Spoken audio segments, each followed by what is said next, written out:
Hello everyone. Totally setting people here. Okay, so my name is Michelle, and I'm here to tell you why it's a good idea to stay away from genetically modified foods. I know that you've heard the saying, you are what you eat, but that shouldn't have mattered before, because until now our food supply has been relatively safe, right? So my main point is to show you that GMOs aren't as safe and as regulated as we'd like for safety. Whether you are concerned about your health or not, you still eat food every day, and the reality of the situation is that most of the food in our food market has been genetically modified and sold to us without proper testing. GMO foods are becoming increasingly prominent in our food supply. Over 80% of the packaged foods in the U.S. contain genetically modified ingredients that often, if not always, are not labeled. The main crops being corn, soybeans, rapeseed, and cotton. And you can see here that the genetically modified corn has a lot of chemical poisons that link up to Roundup, and that's a pesticide that's put on them. Even meat, fish, eggs, and dairy products on supermarket shelves today contain indirect contamination because they're fed GM crops that don't get broken down in their digestive systems, which also happens to us when we eat them. So the U.S. is falling really behind other countries for regulations. In 40 countries, including Australia, Japan, and all European Union nations, there are significant regulations because GMO foods have not been proven to be safe for us. So you should remain.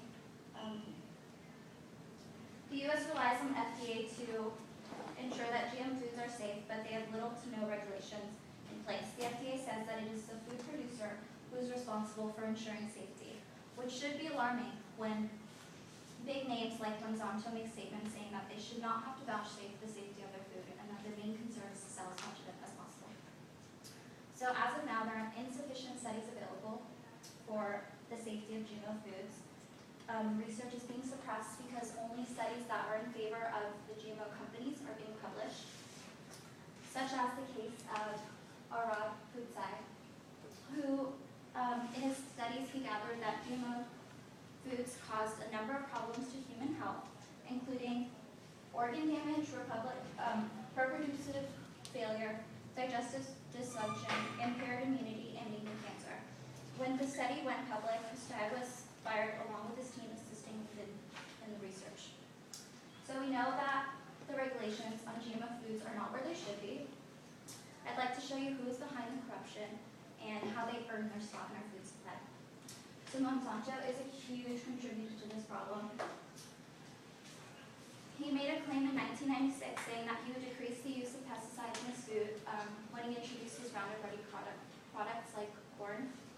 As you can see here, they put signs like this saying that it's very dangerous to be anywhere around these pesticides, but when they're in our supermarkets, they're suddenly safe. So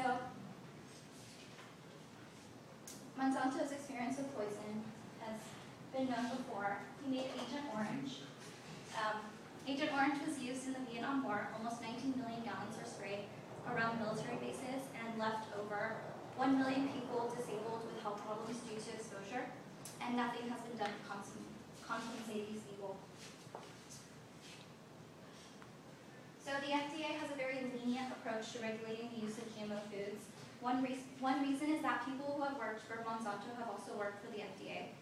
Michael Taylor was an attorney for Monsanto and went on to become the deputy commissioner for the FDA in 1991. While with the FDA, Taylor made fundamental decisions that led to approval of GM products that then returned, and after that he returned to Monsanto, where he was made the company's vice president of public policy. Because of these connections between Monsanto and the FDA, the U.S. adopted GMO foods without proper testing or labeling. So since the introduction of GMO foods in 1996, the U.S. has witnessed a dramatic rise in asthma, autism, obesity, digestive disorders, and certain cancers, among multiple other chronic diseases, and allergic reactions to food specifically, especially in children. So the food we eat is entirely our choice. We must remember that we are voting for the quality of food that we want with every food choice and purchase that we make. One solution is to avoid GMO products. They don't need to be consumed. GMO foods, there are food brands out there that put their things clearly on the nutrition labels and support these movements, like the non-GMO products that have it right on the label. GMO ingredients. So a list of foods are on non-GMOproduct.com, so you can find out which foods are dangerous and which foods that you can eat that are completely safe for you. So you should also be aware and read the labels for yourself and for your own food, so that you should veer away from foods that you don't know the ingredients in the labels because they have harmful additives that could be really harmful to you. You can also march against Monsanto on May 25th at 2 p.m. The purpose of this is just to take back our food and support organic farmers, really get the word out on these dangers.